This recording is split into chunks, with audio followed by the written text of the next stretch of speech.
Hello everyone, welcome back to Magnet Brains. My name is CS Payal Popli and इस particular video में हम पढ़ने वाले हैं क्लास 11th का एंटरप्रेन्योरशिप सब्जेक्ट का चैप्टर 7 जिसका नाम है रिसोर्स मोबिलाइजेशन। और जो टॉपिक आज हम यहाँ कवर करने वाले हैं वो रहेगा सोर्सेज ऑफ इंफॉर्मेशन। ओके, सो इससे पहले हमने इस चैप्टर की बहुत सारी वीडियोस बनाई हैं। अगर आप लोगों ने वो नहीं देखी हैं तो लिंक आपको डिस्क्रिप्शन बॉक्स में मिल जाएगा, प्लेलिस्ट का भी as well as previous video का भी, नेक्स्ट वीडियो का भी होगा वैसे, है ना। ये इस चैप्टर की लास्ट थर्ड वीडियो है। इसके बाद एक और वीडियो आएगी एंड देन उसके बाद एक्सरसाइज आएगी और ये चैप्टर कंप्लीट हो जाएगा। और उसी के साथ साथ आपका 11th क्लास का एंटरप्रेन्योरशिप का सिलेबस भी कंप्लीट हो जाएगा। इसलिए मैं बोल रही हूँ, मैंने अपने एंड से पूरा सिलेबस कंप्लीट कर दिया है। फटाफट तुम भी अपने एंड से कंप्लीट कर लो सो दैट पेपर से पहले तुम्हारे पास भरपूर टाइम हो रिवाइज करने का। ठीक है, तो चलो ये देख लेते हैं कि इस वीडियो में हम किसके बारे में बात करेंगे। सी, सोर्सेज ऑफ इंफॉर्मेशन तो लिखा हुआ है, लेकिन क्या हम वहीं से स्टिक रहेंगे? नहीं। हम इंफॉर्मेशन क्या होती है, किस लिए इस्तेमाल होती है, कौन कौन सी ऑर्गेनाइजेशन हमारी मदद कर सकती है इंफॉर्मेशन कलेक्ट करने में, किस किस तरीके से हम इंफॉर्मेशन कलेक्ट कर सकते हैं, ये सारे एस्पेक्ट्स के बारे में बात करेंगे इसी एक पर्टिकुलर वीडियो में। और ये क्यों ज़रूरी होती है, मतलब किसी भी बिजनेस एंटरप्राइज के लिए कितनी ज़्यादा क्रूशियल होती है इन्फॉर्मेशन, उसके बारे में भी बातचीत होगी।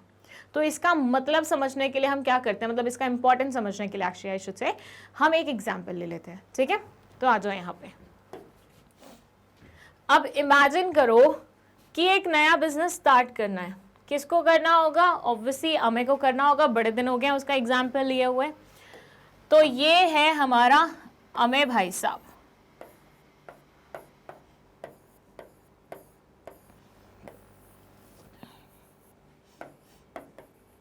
सो अमे को करना है बिजनेस स्टार्ट। ठीक है, न्यू बिजनेस करना है इसको। अब ये ना बहुत ज्यादा कंफ्यूज्ड है कि किस चीज का बिजनेस करे। अब भाई किसी के भी दिमाग में आता है, मतलब कोई ऐसा इंसान है जिसके घर वाले किसी बिजनेस से एसोसिएटेड नहीं है, he for the very first time wants to try business में अपना हैंड, तो ऑब्वियसली इसके लिए एक बहुत बड़ा क्वेश्चन होगा कि किस चीज का बिजनेस शुरू करें, है ना। तो ना इसका एक दोस्त था, चलो इसकी एक दोस्त थी, ठीक है, ऐसे मान लेते हैं। इसकी एक दोस्त थी जो कि बहुत ही ज़्यादा समझदार थी, है, रहेगी। कैन यू गेस कौन है? ऑब्वियसली इतनी तारीफ मैं सिर्फ अपने आप की ही करती हूँ, तो तुम्हारी पायल मैम। सो तुम्हारी पायल मैम इसकी थी फ्रेंड, है अभी फ्रेंड। तो उन्होंने इसको बताया कि अमे आजकल ना मार्केट में ना लड़कियां ये चीज़ बहुत पसंद कर रही हैं, कितना भी स्पेंड करने के लिए तैयार हो जाती हैं, कस्टमाइज प्रोडक्ट्स ऐसे मान लो। ठीक है, और बंदे लोग भी लड़कियों को यही गिफ्ट कर रहे हैं, चाहे वो माँ हो, बहन हो, गर्लफ्रेंड हो, सबको यही गिफ्ट हो रहे हैं। ठीक है, तो मैंने इसको ये सारी बात बताई तो इसको समझ में आया कि मुझे ना बिजनेस ना किसी लड़की से रिलेटेड प्रोडक्ट का ही करना चाहिए, क्योंकि लड़कियां ना शॉपिंग दिल खोल के करती हैं, चाहे उनके पास पैसे हो ना हो, लेकिन जब शॉपिंग की बात आती है कहीं ना कहीं से पैसे जुगाड़ ही जाते हैं। सो इसने बोला मैं ना बंदों को नहीं टारगेट करता, मेरी टारगेट वो होंगी कस्टमर्स लड़कियां, मेरे को इनको टारगेट करना है, औरतों को भी नहीं, लड़कियों को स्पेसिफिकली। क्योंकि मैंने देखा है कुछ लड़कियां, मतलब आई नो फ्यू गर्ल्स जो फाइनेंशियली इतनी वेल टू डू फैमिली से बिलोंग नहीं करती हैं, पर देन जब डीबी मॉल जाएंगी, मतलब आई मीन हमारे यहाँ पे जो मॉल है वहाँ जाएंगी, मैंगो एंड इन सब के प्रोडक्ट्स खरीद रही होती है, ज़ारा पे घूम रही होती है, कहीं से भी पैसे जुगाड़ के वो क्या कर रही होती है, यहाँ वहाँ से अपना सामान ले रही होती है। तो ऐसे सोच के देखो तुम, मतलब नॉर्मली तुम्हारे घर वाले बेसिक नेसेसिटीज़ के लिए इतना सारा वो कर रहे हैं और तुम मॉल्स में जाके इतनी महंगी शॉपिंग कर रहे हो, कहीं ना कहीं से तो पैसे तुम जुगाड़ रहे हो ना। तो लड़कियां when it comes to shopping बहुत ज़्यादा वो हो जाती हैं। तो इसने यही पकड़ लिया इस चीज़ से, जो भी मैंने इसको बताई कि लड़कियों से रिलेटेड शॉपिंग करनी है।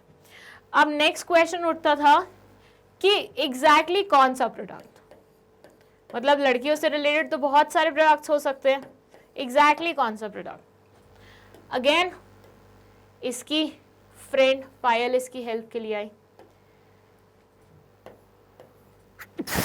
मैंने इसे बताया कि आजकल ना इंस्टाग्राम अगर तू चलाए ना तो हर एक लड़की ना इन्फ्लुएंसर बनी हुई है, मस्त मेकअप वेकअप थोप के हर बंदी हीरोइन लग रही होती है। तो मैं कल रात को ये रियलाइज़ कर रही थी, मैं ना रील्स यूँ कर रही थी, स्क्रॉल करे जा रही थी, एंड आई सॉ मैक्सिमम बंदियों की रील्स थी, और मैक्सिमम बंदियाँ इतना हैवी मेकअप करके रील्स बना रही हैं, मतलब हीरोइंस को साइडलाइन कर रही हैं ऐसे मानो। तो ऐसे लग रहा था सारी एकदम से खूबसूरत हो गई हैं, मतलब आज से पहले तो मैंने कभी इतनी खूबसूरत लड़कियां देखी ही नहीं थी, एकदम से सबकी सब इतनी सुंदर हो गई हैं।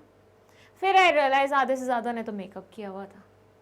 तो मतलब यहाँ पे ये निकलता है कि मेकअप की डिमांड बहुत ज़्यादा है। होगी यार, चलो मैंने ये इन्फॉर्मेशन इसको पास ऑन करी। मैंने बोला देख मैं ऐसे ऐसे ना मेकअप के प्रोडक्ट्स बहुत ज़्यादा यूज़ हो रहे हैं, ज़्यादातर लड़कियां, इवन फॉर दैट मैटर लड़के भी मेकअप कर रहे हैं। मतलब कहीं और बाहर की तो बात छोड़ ही दो, उस दिन हमारे यहाँ पे मैग्नेट ब्रेन्स का ही एक बंदा आया था, ठीक है, और वो मेकअप कर रहा, मतलब मेकअप करके वो शूट करने आया था। तो आई आस्क्ड हिम कि लाइक तुमने कुछ लगाया है? तो ही सेड हाँ बेसिक मेकअप किया है। एंड देन उसने पिंक कलर की लिप बाम लगाई हुई थी। तो मतलब ऐसे समझ लो कि लड़कियां तो छोड़ो, लड़के भी आजकल मेकअप करते हैं, तो मतलब बहुत डिमांड है। चलो बहुत बढ़िया।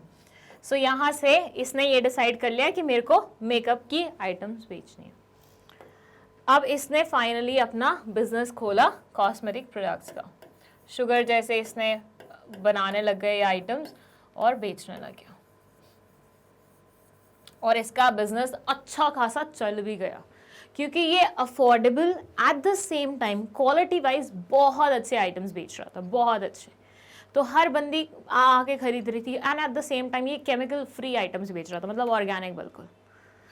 तो इस तरीके से अमे का बिजनेस मतलब महीने 2 महीने में ही सक्सेस की सीढ़ियाँ देखने लग गया था, ऐसे मानिए। अब दोबारा से मैं आपको दोबारा से स्टोरी पूरी की पूरी बता देती हूँ। हुआ क्या, मैंने डिसाइड किया कि बहुत हो गई मैग्नेट ब्रेन्स की नौकरी। अभी उस दिन ही मुझे बोल रहा था कि मैग्नेट ब्रेन्स की बात तो अब मैं खुद का ही कुछ करूँगा। तो अब इसने डिसाइड कर लिया कि खुद का ही कुछ करना है, और ये सिर्फ प्लान्स मुझे बता रहा है, और मैं इसकी सबसे इंटेलिजेंट फ्रेंड हूँ। और मैंने इसको सजेस्ट किया कि तू एक काम कर, ऐसी चीज़ देख जो कि लड़कियों से रिलेटेड हो, क्योंकि लड़कियाँ शॉपिंग के टाइम पे बहुत ज़्यादा भावुक हो जाती हैं। इम्पल्सिव बाइंग बहुत ज़्यादा होता है। इम्पल्सिव बाइंग समझते हैं, मतलब आपको उस चीज़ की नीड नहीं है, या आपने पहले से ही प्लान किया होता है यार that you are gonna buy that, आपने देखा, आपको अच्छा लगा and you bought it, that is called impulsive buying. मतलब बिना सोचे समझे एकदम से डिसीजन लेना। मेरी मम्मी बहुत करती हैं का।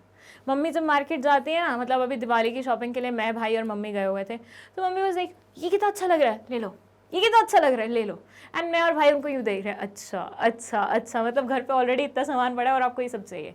तो ये होता है इम्पल्सिव बाइंग, और लड़कियाँ ये बहुत करती हैं। लड़कियाँ क्या, औरतें भी ये बहुत करती हैं, ठीक है। तो मैंने इसको समझाया कि लड़की से रिलेटेड कुछ वो करना चाहिए, तो उसने डिसाइड किया कि लड़की से रिलेटेड ही करेंगे। फिर बात आती है प्रोडक्ट कौन सा यूज़ करने वाले हैं। तो मैंने बोला कि यार देख आजकल इन्फ्लुएंसर्स के चलते हुए ना बहुत ज़्यादा मेकअप इस्तेमाल होता है, तो तू मेकअप का आइटम कुछ देख ले। तो उसने मेकअप का बिजनेस स्टार्ट किया, और उसका बिजनेस एकदम से तेज़ी पकड़ने लग गया। अब यहाँ पे पूरे इंस्टेंस में मुझे अगर बताओ, मतलब अगर मैं तुमसे पूछूं, तो अगर अमे के पास ये सुपर इंटेलिजेंट फ्रेंड पायल नहीं होती तो उसका क्या होता, बताओ। अमे के पास अगर मेरी जैसी इंटेलिजेंट फ्रेंड नहीं होती तो उसका क्या होता? क्या उसको पता लग पाता कि किस चीज़ का बिजनेस शुरू करना चाहिए? क्या उसको पता लग पाता कि एग्जैक्टली कौन सा बिजनेस शुरू करना चाहिए? नहीं। और यहाँ पे एक्चुअली मैं इसलिए इतनी ज़्यादा इंपॉर्टेंट हो रही हूँ क्योंकि मैं उसको इंफॉर्मेशन सप्लाई कर रही हूँ। ये जो बार बार मैं उसको बता रही हूँ कि देख आजकल ये चल रहा है, मैंने जितना ऑब्जर्व किया है वहाँ से ये पर्टिकुलर रिपोर्ट निकल के आई है, मैंने जितना देखा है वहाँ से ये सब पता चलता है कि ऐसा सब हो रहा है। तो ऐसे सिनेरियो में ये सारी इन्फॉर्मेशन मैं उसको दे रही हूँ, और उसके बेसिस पे वो डिसाइड कर रहा है उसे क्या करना है क्या नहीं करना है। सो इन शॉर्ट हम बोल सकते हैं कि इंफॉर्मेशन के बेसिस पे ही हम सारी डिसीजन मेकिंग करते हैं अपने बिजनेस में, इसलिए बहुत ज़्यादा क्रूशल होती है इंफॉर्मेशन कलेक्ट करना।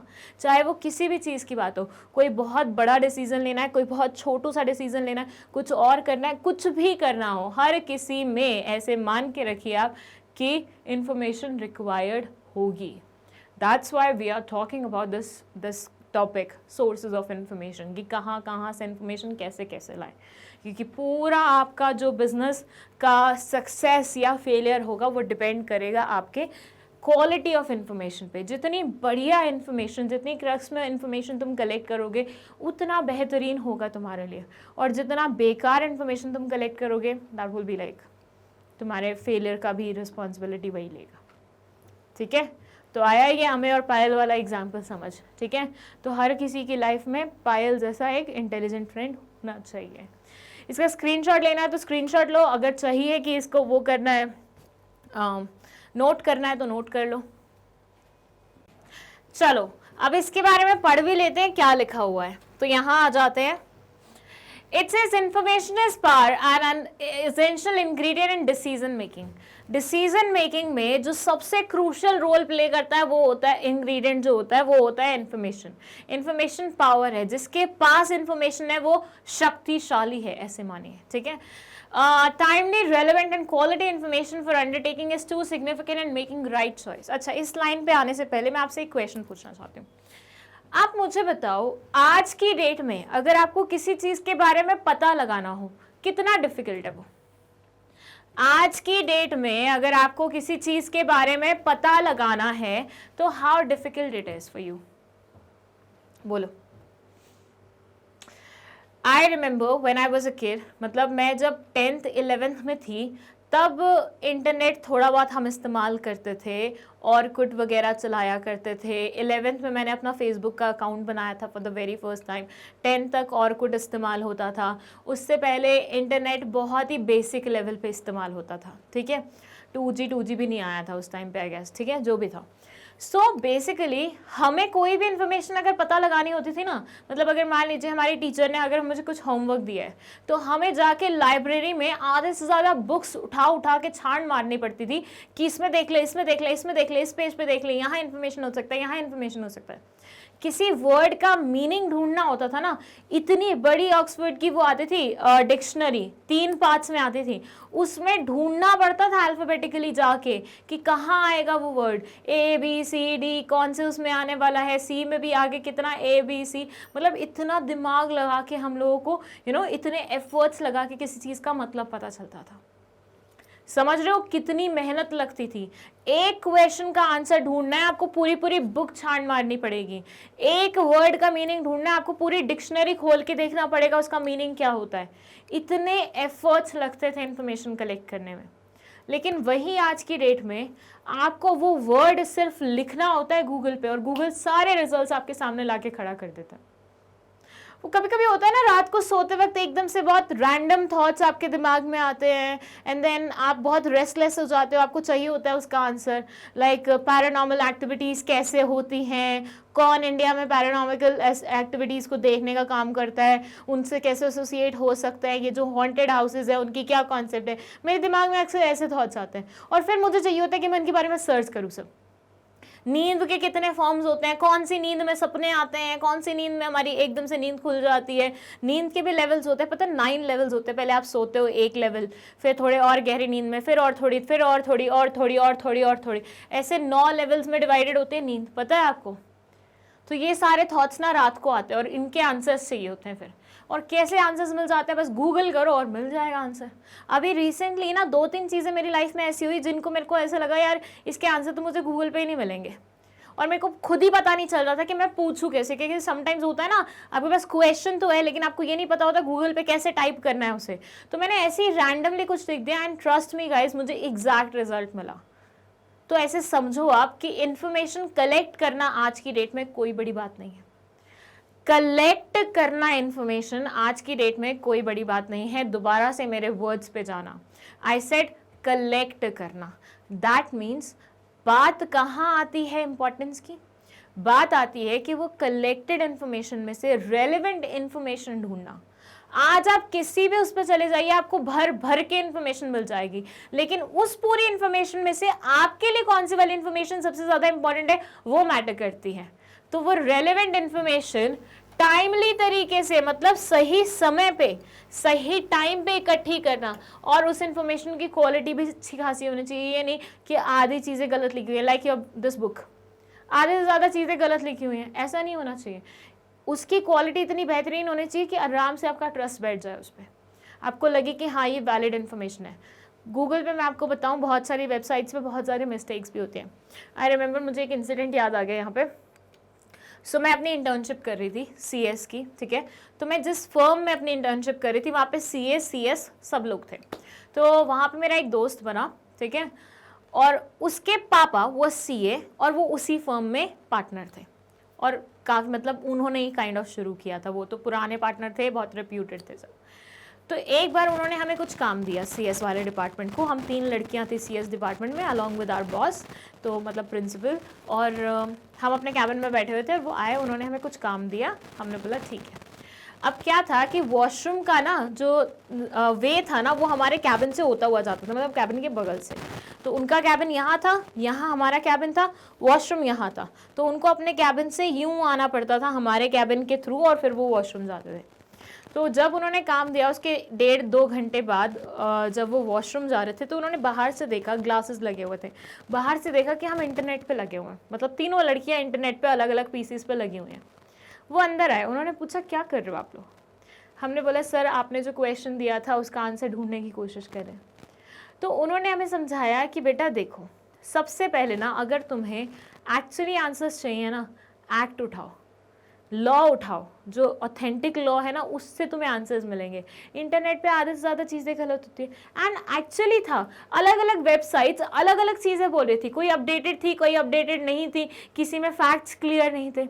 तो बहुत बार ऐसा होता है कि इंटरनेट पे आपको गलत इन्फॉर्मेशन भी मिलती है, इसलिए समटाइम्स आपने देखा होगा मैं जब आपको पढ़ाती हूँ आपको बोलती हूँ कि इंटरनेट पे ये चीज़ देख लेना, तो मैं आपको वेबसाइट्स भी बताती हूँ कौन से देखनी है, किस वाली वेबसाइट से आपको देखनी है, सो दैट आप गलत वेबसाइट से ना पढ़े और अपने लिए गलती नहीं करें। सो येस इंडीड आपके लिए बहुत ज़्यादा ज़रूरी है इन्फॉर्मेशन कलेक्ट करना, लेकिन उस कलेक्शन के बाद उनमें से रेलेवेंट इन्फॉर्मेशन ढूंढना टाइमली तरीके से, और एट द सेम टाइम उसमें से आपको क्वालिटी इन्फॉर्मेशन निकाल के आने जिस पे लोग ट्रस्ट कर सके, जो सही हो, ऑथेंटिक हो। ऐसे नहीं गलत गलत इन्फॉर्मेशन तुम आगे पास ऑन कर रहे हो, उसके बेसिस पे अगर तुमने डिसीजन मेकिंग कर दी फिर तो काम लग गए तुम्हारे। मतलब ऐसे मानो कि 1 मिलियन था फैक्ट में, ठीक है, मतलब एक्चुअली फैक्ट था 1 मिलियन, तो तुमने उसके बेसिस पे डिसाइड कर लिया कि मुझे इस चीज़ का बिजनेस करना है। नहीं, एक्चुअली ऐसे मानो 10 मिलियन लिखा होता कि 10 मिलियन कस्टमर्स हैं इस पर्टिकुलर प्रोडक्ट के। आपने सोचा वाओ इतना बड़ा कस्टमर बेस है, लेट्स डू दिस बिजनेस, आप लग गए उसमें काम करने के लिए, बट बाद में आपको पता लगा वो 10 मिलियन नहीं 1 मिलियन था। आपका ऑडियंस बेस क्या हुआ, एकदम से कोलैप्स हो गया। आपको मज़ा आएगा फिर बिजनेस करने में, आप क्या उतना सक्सेसफुली बिजनेस कर पाएंगे? आपने क्या प्लान्स बनाए थे, क्या सोचा था, आपके तो पूरे प्लान्स धरे के धरे रह गए। इसलिए इन्फॉर्मेशन करेक्ट होना बहुत ज़्यादा ज़रूरी होता है। देन डेफिनेशन में ये बोलते हैं information is nothing but a processed data. Information कुछ नहीं है, सिर्फ प्रोसेस्ड डेटा है। दैट मीन्स रॉ डेटा नहीं है ये, मतलब ऐसा नहीं है मैं कहीं से डेटा कलेक्ट करके आई और रॉ फॉर्मेट में तुम्हें दे दिया, नहीं। उस डेटा को तुम स्टैट्स की चीज़ें लगा के, तुमने स्टैटिस्टिक्स में पढ़ा होगा कि रॉ डेटा को कन्वर्ट करते हैं फिनिश डेटा में, फाइनल डेटा में, और वो कैसे करते हैं, अलग अलग चीज़ों पे वर्क करके, उसके रेशियोज निकाल के, ग्राफ्स बना के, पाई चार्ट वगैरह डायग्राम्स बना के, राइट। तो वो प्रोसेस्ड डेटा को हम इंफॉर्मेशन बोलते हैं, not the raw data, okay. An information source is where you got your information from. Source of information का मतलब होता है कि आप अपनी information कहाँ से लाएंगे, ठीक है। This can be a book और अ वेबसाइट। ये एक बुक भी हो सकती है, एक वेबसाइट भी हो सकती है, बट अगेन आपको ध्यान देना होगा, यूजुअली बुक्स गलत चीज़ नहीं बोलती हैं बट वेबसाइट्स गलत चीज़ बोल सकती हैं। Information sources are various means by which the information is recorded for use by an individual और एन ऑर्गेनाइजेशन। वैसे जिस तेज़ी से बुक्स पब्लिश हो रही है ना, हर कोई मतलब आजकल बुक्स पब्लिश कर रहे हैं, मतलब पहले के ज़माने में ऑथर होना बहुत रिप्यूटेड काम माना जाता था और बहुत ही सिलेक्टेड लोग ऑथर्स बनते थे। आज की डेट में हर कोई ऑथर बना हुआ है, मैंने देखा है मतलब 11वीं क्लास में बच्चा है और वो ऑथर बना हुआ है। There was the student of mine, उसने एक बुक लिखी हुई थी अपने 12th क्लास में। अरे क्या ही बुक लिखी होगी यार उसने, क्या ही उसके फैक्ट्स क्लियर होंगे, अभी उसने दुनिया देखी कितनी है। बट वही है कि मतलब people are getting opportunity, they are like discounting it and then they are becoming authors. इसलिए हर एक चीज़ को आज की डेट में दिमाग खोल के पढ़ना ज़रूरी होता है। Information sources are the various means by which information is recorded for use by an individual or an organization. It is the means by which a person is informed about something or knowledge is available to someone, a group of people or an organization. Information sources can be observations, people, speeches, documents, pictures, organizations. So basically बोल रहे हैं source क्या क्या हो सकते हैं information के। Observation हो सकते हैं, मैंने कहीं बैठ के ऑब्जर्व किया, ठीक है। उसके अलावा लोगों से बातचीत करके आप इन्फॉर्मेशन डिराइव कर सकते हो। स्पीचेस, कोई बोल रहा है आप उसकी स्पीच सुन रहे हो। डॉक्यूमेंट्स, पुराने पेपर्स वगैरह हैं। पिक्चर्स, कोई पिक्चर्स हैं, फोटोज़ हैं। ऑर्गेनाइजेशंस, बहुत सारी ऐसी ऑर्गेनाइजेशंस बनी हुई हैं जो इन्फॉर्मेशन कलेक्ट करने का काम करते हैं, वहाँ से। Information sources can be in print, non print and electronic media in format. Information आज की डेट में प्रिंट वे में भी मिलती है, जैसे न्यूज़पेपर वगैरह उठा के पढ़ लिया तुमने। नॉन प्रिंट मतलब कोई बोल रहा है तुम उसको सुन रहे हो, उसकी स्पीचेस वगैरह हैं। या इलेक्ट्रॉनिक मतलब इंटरनेट वगैरह की मदद से जो तुम इन्फॉर्मेशन डिराइव कर रहे हो। तो इन सारे फॉर्मेट्स में आजकल तुम्हें इन्फॉर्मेशन मिल जाती है। चलिए, अब आपको यहाँ पे पता लगेगा कि अगर आपको इन सब एरिया में असिस्टेंस चाहिए, मतलब ये सारे काम तुम कर रहे हो और उसमें तुम्हें मदद चाहिए, तो कौन सी वो ऑर्गेनाइजेशन है जो तुम्हें इन्फॉर्मेशन प्रोवाइड कर सकती है, जो तुम्हारी मदद कर सकती है। दोबारा सुन लो मैं क्या बताने वाली हूँ यहाँ पे। इन एरियाज़ में अगर तुम्हें मदद चाहिए, अगर मान लीजिए तुम्हें एक प्रोजेक्ट सेलेक्ट करना है, तो तुम किसकी मदद लोगे, कहाँ से इन्फॉर्मेशन लोगे, कहाँ पे तुम्हें असिस्टेंस मिलने वाले, वो चीज़ तो लाइन से यहाँ पे लिखे हुए हैं, एक करके सारे पढ़ते हैं अपन। ओके, सो फर्स्ट है सिलेक्शन ऑफ प्रोजेक्ट। मतलब किसी भी इंसान को अगर कोई प्रोजेक्ट स्टार्ट करना है तो कौन से फील्ड का करना है, कैसे करना है, क्या करना है, वो सारे क्वेश्चंस उसके दिमाग में जो होते हैं उसको रिप्लाई मिल सकता है यहाँ से। The organization's name is DTC, District Industrial Center, ITC, Indian Investment Center, SFC, State Finance Corporation। इन तीनों के पास वो जा सकता है सिलेक्शन करवाने के लिए प्रोजेक्ट की। मतलब ये सारे आपको इन्फॉर्मेशन देंगे, बेसिकली आपकी मदद करेंगे, असिस्टेंस प्रोवाइड करेंगे और उसके बेसिस पे आप लेंगे अपना फाइनल कॉल। ऐसा नहीं होगा तुम DTC के पास गए, तुमने बोला कौन सा बिजनेस शुरू करो, उसने बोला चलिए ये वाला कर ले और तुम्हें ज़बरदस्ती वही वाला करना पड़ेगा। नहीं, वो तुम्हें सिर्फ सजेस्ट कर रहे हैं और वो तुम्हें सिर्फ इन्फॉर्मेशन प्रोवाइड कर रहे हैं कि आजकल इसका क्रेज ज़्यादा चल रहा है, ये बहुत ट्रेंड में चल रहा है, इस चीज़ में बहुत स्कोप है, ये कर सकते हो, वो कर सकते हो, ऐसे इन्फॉर्मेशन देंगे। Final call will be yours, ठीक है। अगर तुम्हें रजिस्ट्रेशन से रिलेटेड कोई मदद चाहिए तो मतलब किसी भी चीज़ की रजिस्ट्रेशन, तुम्हारे ऑर्गेनाइजेशन की रजिस्ट्रेशन हो सकती है, कोई नया बिजनेस शुरू कर रहे हो, उस बिजनेस में आपको अलग से परमिशंस वगैरह लेनी पड़ती हैं, उस चीज़ से रिलेटेड अगर रजिस्ट्रेशन की बात होती है तो तुम्हें जाना होगा NSIC, national small industrial corporation, या फिर CCIE, chief controller of import and export, STC, state trading corporation में से किसी के पास भी जा सकते हो, चाहो तो तीनों के पास भी जा सकते हो। वो तुम्हें रजिस्ट्रेशन से रिलेटेड जितनी भी मदद होगी वो प्रोवाइड कर देंगे। फिर बात आती है फाइनेंस, पैसे की। अगर उससे रिलेटेड कोई असिस्टेंस चाहिए तो तुम जा सकते हो SFC, स्टेट फाइनेंस कॉरपोरेशन के पास, IIC, IDC, industrial development corporation, IDBI, industrial development bank of India etcetera के पास जाया जा सकता है। Then technical know-how, DDCA, Directorate of Drug Control and Association, CIPET, Central Institute of Plastic and Engineer Tool। अच्छा, ये सारी चीज़ें मैं आपको क्यों बता रही हूँ, वैसे तो ये फैक्चुअल है, इसमें कुछ ऐसा पढ़ाने लायक नहीं है, रट्टा मारने वाली चीज़ है, राइट। बट अगर मान लीजिए MCQ बेस्ड क्वेश्चन आ गए तो वो यहाँ से आसानी से आ सकते हैं, तो इसलिए आपको पढ़ना ज़रूरी है, इसको स्किप करके मत जाना, ओके। ट्रेनिंग के लिए EDI है, entrepreneurship development institution of India, NISIET है, national institute of small industry extension training. Infrastructure facilities से रिलेटेड जाना है तो DIC, district industries centre, EB, electricity board, LA, local authority, ठीक है। रॉ मटेरियल से रिलेटेड है तो MDC, mineral development corporation, MMTC, mineral and metal trading corporation, STC, small industrial corporation etcetera. Plant and machinery से related है तो SFC आपने देखा बहुत सारे उस तरह की असिस्टेंस प्रोवाइड करती है। State finance corporation CCIE, chief controller of import and export, इसकी भी 2-3 असिस्टेंस हैं। मार्केटिंग इन्फॉर्मेशन चाहिए तो TCO, technical consultancy organisation, DEP, directorate of export promotion. Product standardisation and quality of mark के बारे में है तो आईएसआई, इंडिया स्टैंडर्ड इंस्टीट्यूट, और RT, register of trademark. Okay, so ये सारे थे इंस्टीट्यूशंस जो आपकी मदद करते हैं। ये आपकी बुक में वैसे दिए ही हुए हैं तो स्क्रीनशॉट तो नहीं लेना होगा आप लोगों को, फिर भी एक बार देख लीजिए।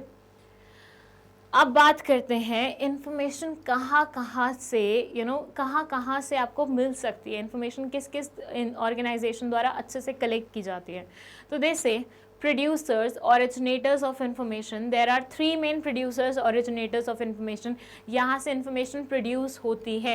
These are government agencies, academic institutions, private sectors और individuals।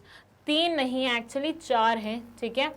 कौन कौन से हैं? गवर्नमेंट एजेंसीज, मतलब बहुत सारी गवर्नमेंट एजेंसीज ऐसी बनी हुई हैं जो इन्फॉर्मेशन कलेक्ट करने का ही काम करती हैं और आप वहाँ से जाके कोई भी इन्फॉर्मेशन कलेक्ट कर सकते हो। मतलब वो बेसिकली कलेक्ट करती हैं रॉ डेटा, अपने पास प्रोसेस डेटा के रूप में उसको वो करते हैं, कन्वर्ट करती हैं, अपने पास रखती हैं और फिर उसके बाद लोगों को प्रोड्यूस करती रहती हैं जब जब जिसको जिस तरह की इन्फॉर्मेशन चाहिए रहती है। तो उसके बाद एकेडमिक इंस्टीट्यूशंस, बहुत सारे इंस्टीट्यूशंस हैं जो एकेडमिक काम करते हैं and then side by side they provide assistance like information में असिस्टेंस।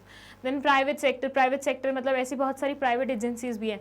लाइक मैंने बहुत बार एग्जाम्पल्स में अपने एक कज़न को मेंशन किया हुआ है जिसने MBA किया था and now he is working with an MNC, ठीक है, बेंगलुरु में काम कर रहा है। वो इन्फॉर्मेशन कलेक्ट करने का ही काम करता है, तो वो प्राइवेट सेक्टर में आता है। मतलब उसकी जो कंपनी है वो प्राइवेट सेक्टर में आती है, वो इन्फॉर्मेशन कलेक्ट करते हैं, फिर उस इन्फॉर्मेशन को बेचते हैं अलग अलग ऑर्गेनाइजेशंस को और अच्छा खासा मोटा अमाउंट कमाते हैं वहाँ से। और इंडिविजुअल्स, मतलब नॉर्मल जो इंडिविजुअल्स होते हैं उनसे भी आप इन्फॉर्मेशन कलेक्ट कर सकते हो, वहाँ से भी आपको मिल जाएंगे, ठीक है। ओके, अब यहाँ क्वेश्चन उठता है importance of information for an entrepreneur. मतलब अभी तक हमने नॉर्मली बात करी कि इन्फॉर्मेशन के बिना कैसे काम नहीं चलता है, इन्फॉर्मेशन कहाँ कहाँ इस्तेमाल होती है। अब हम स्पेसिफिकली बात कर रहे हैं कि एंटरप्रेन्योर की लाइफ में इन्फॉर्मेशन का क्या रोल है। मतलब एग्जैक्टली एंटरप्रेन्योर के लिए इन्फॉर्मेशन कितनी ज़्यादा इंपॉर्टेंट क्रूशल होती है उसके बारे में बात करेंगे। It says entrepreneur is a person who conceives an idea or who discovers the opportunity in environment. This ability of an entrepreneur of perceiving and sensing an opportunity makes him always search for knowledge, need, problem in the environment. Entrepreneur एक ऐसा इंसान होता है जो एक idea को conceive करता है और अपॉर्चुनिटी ढूंढता है एनवायरनमेंट में अपने लिए so that वो कुछ क्रिएटिव कर सके। This ability of an entrepreneur of perceiving and sensing an opportunity makes him always search for knowledge, need, problem. और इस चीज़ के चलते हुए उसे हमेशा लोगों की लाइफ में क्या प्रॉब्लम चल रही है, उनको किस चीज़ की नीड है, नॉलेज हर चीज़ के बारे में इकट्ठा करना उसका बेसिक काम हो जाता है, ठीक है। In the environment he needs to in depth scan inquiry idea quest so as to evaluate its feasibility and viability। जिस भी आइडिया के बारे में वो सोच रहा होता है उसको उसके बारे में सारी जानकारी चाहिए होती है ताकि वो ये पता लगा सके कि जो आइडिया वो सोच रहा है क्या वो एक्चुअली वर्क करेगा कि नहीं करेगा, उसकी फिजिबिलिटी है कि नहीं है। Then they say a detailed investigation is a must before an entrepreneur converts the idea into enterprise। एक बहुत ही डिटेल्ड इन्वेस्टिगेशन रिक्वायर्ड होती है उससे पहले कि एंटरप्राइज स्ट्रक्चर में आए, एंटरप्रेन्योर अपने आइडिया को एक्चुअल एंटरप्राइज में कन्वर्ट करे, उससे पहले उसे डिटेल्ड इन्वेस्टिगेशन करना बहुत ज़्यादा नेसेसरी होता है। The most common parameters to be investigated are, जो सबसे इंपॉर्टेंट चीज़ें होती हैं जिनके बारे में इसको बहुत अच्छे से इन्वेस्टिगेट करना होता है, उन सब के बारे में अभी हम पढ़ेंगे। बट हमने क्या पढ़ा यहाँ पे, हमने सिर्फ इतना सा पढ़ा कि एक एंटरप्रेन्योर जो होता है वो एक आइडिया के बारे में सोचता है और वो उस आइडिया को कन्वर्ट करना चाहता है रियलिटी में। लेकिन हर आइडिया को तो आप रियलिटी में कन्वर्ट नहीं कर सकते। बचपन से आज तक पता नहीं मैं कितने सपने देख रही थी, मैं ये बनूंगी, मैं ये करूँगी, मैं वो करूँगी, मैं इसका बिजनेस करूँगी, इसका करूँगी, इसका। क्या मैं सबका बिजनेस कर सकती हूँ? क्या मैं सारी चीज़ें कर सकती हूँ? The answer is no. आप कोई एक सेलेक्टेड काम ही कर सकते हो, लेकिन उस सेलेक्टेड काम तक पहुंचने के लिए कि हाँ वाकई में मुझे यही काम करना है, इसके अलावा और कोई काम नहीं करना, आपको बहुत सारी इन्फॉर्मेशन लगती है। एंड जिस आइडिया के बारे में आप सोच रहे हो क्या वो एक्चुअली वर्क करेगा कि नहीं करेगा, उसकी फिजिबिलिटी क्या है, उसकी वायबिलिटी क्या है, ये सब भी पता चलता है अच्छे से अगर आपके पास इन्फॉर्मेशन हो उस चीज़ के रिगार्डिंग। तो तो कौन से पैरामीटर्स को आपको सबसे पहले इन्वेस्टिगेट करना है वो यहाँ पे मेंशन है। ये देखिए, ये है लिस्ट। फर्स्ट है feasibility, viability, application and utility of the idea. जिस आइडिया के बारे में आप सोच रहे हैं उसकी फिजिबिलिटी क्या है, वायबिलिटी क्या है, किस तरह से उसे अप्लाई करेंगे, उसकी यूटिलिटी क्या है, क्या फ़ायदा है उससे, वो सारी चीज़ें। Prevailing market conditions, that is namely demand supply competitors. So आपकी मार्केट में क्या चीज़ चल रही है, मतलब डिमांड क्या है, मतलब बेसिकली मार्केट की कंडीशन को अच्छे से एनालाइज करना। किसी भी चीज़ की डिमांड क्या है, सप्लाई क्या हो रही है, क्या कंपेटिटर्स हैं तुम्हारे अराउंड, सो दैट उनसे कम्पीट करने में आपको थोड़ा ईजी हो, ताकि आप मतलब अगर आपको पहले से पता है तो वो इन्फॉर्मेशन आपको चाहिए होती है। Types of resources required and their supplies, किस किस तरह के रिसोर्सेज तुम्हें लगेंगे और उनकी सप्लाईज तुम्हें कहाँ से मिलेगी, इसके बारे में पता लगाना होता है। एक्सपेक्टेड प्रॉफिटेबिलिटी, तुम एग्जैक्टली कितना कमाओगे, मतलब एग्जैक्ट अमाउंट तो तुम्हें नहीं पता चलेगा, बट एस्टिमेटेड फिगर तो हो सकते हैं। अगर मुझे पता है कि भैया इस एरिया में 10 कप चाय बिकेंगी मेरी रोज़ की, ठीक है, तो मेरे को पता होगा ना कि हर कप में मैं अगर 2 रुपये कमा रही हूँ तो मैं 20 रुपये का प्रॉफिट अप्रॉक्स बना सकती हूँ, राइट। बस वही है। Prevailing environmental factors and there impact on ideas feasibility. Environmental factors में क्या चल रहा है, मतलब जितने भी हमारे एनवायरमेंटल फैक्टर्स होते हैं, टेक्नोलॉजिकल हो, पॉलिटिकल हो, इससे हमारे वायबिलिटी पे कितना फ़र्क पड़ेगा, इससे हमारे बिजनेस पे कितना फ़र्क पड़ेगा, ठीक है। Thus before any decision is taken an entrepreneur needs accurate, authentic and relevant information. Again same चीज़ लिखी हुई है कि कभी भी एक आइडिया को एंटरप्राइज में कन्वर्ट करने से पहले एंटरप्रेन्योर के लिए बहुत ज़्यादा ज़रूरी होता है कि वो ऑथेंटिक इन्फॉर्मेशन, क्वालिटी वाली इन्फॉर्मेशन ढूंढ के लाए, उसमें से वो छाटे, उसमें से वो पता लगाए कि उसके लिए क्या सही है, उसके बाद उस आइडिया पे रियलिटी में वर्क करे और उसे अप्लाई करके कुछ एंटरप्राइज क्रिएट करे, ठीक है। Then they say information resource center. Information can come from virtually anywhere. आज की डेट में इंफॉर्मेशन कहीं से भी आ सकते हैं, कहीं से भी। वर्चुअल ज़माने में इंफॉर्मेशन कहीं से भी लाई जा सकती है। An entrepreneur must have the ability to harness different sources of knowledge and information. एक entrepreneur के पास ये ability तो होनी चाहिए कि वो different sources से information को मतलब निकाल सके। Starting a business requires assembling an electric range of data and keeping it up to date. Though not an easy task, but with the sources mentioned in Appendix 1, it becomes possible for the entrepreneur to keep himself herself well informed, supported and abreast of key business issues. Okay, ये बोल रहे हैं वैसे तो information तो आपको सारी जगह से मिल जाती है। मैंने आपको स्टार्टिंग में एक एग्जांपल दिया था ना कि इन्फॉर्मेशन तो आप हर जगह से कलेक्ट कर लेते हो, लेकिन क्या है सारी इन्फॉर्मेशन आपके लिए रेलेवेंट होती है? सारी इन्फॉर्मेशन क्या तुम्हारे लिए काम की होंगी? ऑब्वियसली नहीं। जो इन्फॉर्मेशन काम की है, जो इन्फॉर्मेशन एक्चुअली तुम्हारे बिजनेस में इस्तेमाल होने वाली है, उन सब चीज़ों के बारे में पता लगाओ। और एंटरप्रेन्योर के अंदर इतनी एबिलिटी तो होती है कि वो डिफरेंट सोर्सेज से ये पता लगा सके कि मेरे लिए कौन से वाला सोर्स बेहतरीन है, कौन से वाले सोर्स से मुझे अच्छी इन्फॉर्मेशन मिल सकती है, किस तरह की इन्फॉर्मेशन मुझे चाहिए, और वो इन्फॉर्मेशन कलेक्ट करके उसके बेसिस पे एक्ट करना, ठीक है। तो ये सारी एबिलिटी एंटरप्रेन्योर में होनी चाहिए और होती भी है usually. These are the principal sources of help and advice for anyone starting a business in India, right from personal experiences, books, articles, expert opinions to encyclopedias, the web to drawing first-hand experience of others. The choice of the source to be consulted is usually determined by the type of information sought. Okay, इन्होंने ना यहाँ पे कुछ वो sources के नाम लिखे हुए हैं, like you can collect data from books, you can collect data from magazines, expert opinions, encyclopaedias, लोगों के पर्सनल एक्सपीरियंस, आर्टिकल्स छपते हैं न्यूज़पेपर में। तो इन सारी चीज़ों से आप एक्सपीरियंस मतलब आप सारे इन्फॉर्मेशन डिराइव कर सकते हो, ठीक है, जब भी आपको चाहिए होती है। देन दे से कि हमने सारे सोर्सेज को ना 3 उसमें पार्ट्स में बाइफिकेट किया। जितने भी सोर्सेज अवेलेबल होते हैं यहाँ पे एक्चुअली हम इस पर्टिकुलर वीडियो के टॉपिक पे आ रहे हैं, सोर्सेज ऑफ इन्फॉर्मेशन, राइट। तो इसमें ये बोलते हैं सोर्सेज ऑफ इन्फॉर्मेशन को हमने 3 पार्ट्स में क्लासिफाई किया हुआ है। One is primary, another one is secondary, third is tertiary. आपने प्राइमरी और सेकेंडरी मोस्ट प्रोबेबली इकोनॉमिक्स में पढ़ा होगा, स्टैट्स में पढ़ाया जाता है कि जब आप इन्फॉर्मेशन कलेक्ट करते हैं तो वो कौन कौन से सोर्सेज से कलेक्ट की जा सकती है। तो प्राइमरी और सेकेंडरी वहाँ पे नाम लिखे जाते हैं। यहाँ पे एक और अच्छे से मतलब आपको क्लासिफिकेशन पढ़नी पड़ेगी, वो होगी टर्शरी। इसमें क्या होता है वो हम बाद में बात करेंगे, पहले हम शुरू करेंगे प्राइमरी से। ओके, सो ये देखिए प्राइमरी में क्या बोलते हैं। देखो प्राइमरी सोर्स को समझने के लिए हम लेते हैं एक छोटू सा एग्जाम्पल, ठीक है। हम एग्जाम्पल किसका लेंगे? हम एग्जाम्पल लेंगे मैग्नेट ब्रेन्स का। तो मैग्नेट ब्रेन्स के ऑफिस का एग्जाम्पल ले लेते हैं। ऐसे इमेजिन करो, ये हमारा ऑफिस है, ग्रीन और वाइट का कॉम्बिनेशन है तो वही ले लेते हैं।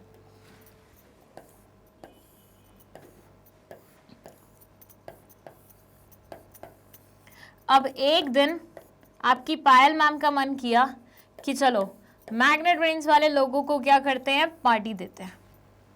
ओके, मैग्नेट ब्रेन्स वाले लोगों को क्या करते हैं, पार्टी देते हैं। बड़ा नेक ख्याल था, सब बड़े खुश हो गए। अब सबका ये था कि मैम ऐसी कोई चीज मंगवाइएगा खाने में जो कि सबको, मतलब सबके द्वारा खाई जा सके, ठीक है। प्लस ऐसा कोई गेम रखवाइएगा उस पार्टी में जो कि सबको खेलने में मजा आए। ओके, मैग्नेट ब्रेन्स में पायल मैम ने सोचा कि चलो पार्टी देते हैं, तो पायल मैम ने ये प्लान किया कि कुछ खाने की आइटम्स रहेंगी और गेम रहेगा। तो उसमें लोगों ने बोला कि मैम ऐसा कुछ रखवाइएगा जो हम सब खा सकें और हम सब खेल सकें। अब ये जानने के लिए कि ऐसी कोई चीज़ जो सब खा सकें या ऐसी कोई गेम जो सब खेल सकें, मुझे ये जानना ज़रूरी है कि लोगों की प्रेफरेंसेस क्या हैं। तो व्हाट आई डिड, मैंने एक क्वेश्चनर बनाया, ठीक है। मैंने मस्त अपने कैबिन में बैठ के वहाँ पे चेयर पे एक क्वेश्चनर प्रिपेयर किया, उसमें सारे ऑप्शंस लिखे, एंड देन आई वेंट, ठीक है। मैंने पहले जाके अमे से पूछा कि तुम बताओ तुम्हारे को क्या लगता है, क्या चीज़ सबसे सही रहेगी, तुम्हें सबसे अच्छी क्या लगती है, गेम तुम्हारी सबसे प्रिय कौन सी है, तुम्हारा खाना सबसे प्रिय कौन सा है, ठीक है। इसके छोले भटूरे हैं आई गेस। फिर उसके बाद मैंने लवीना मैम से पूछा, उसके बाद मैंने प्रियंका मैम से पूछा, स्नेहा मैम के लिए तो मैं अलग से लाने वाली थी तो मैंने उनसे नहीं पूछा। फिर मैंने पूछा स्लाइड मेंबर्स से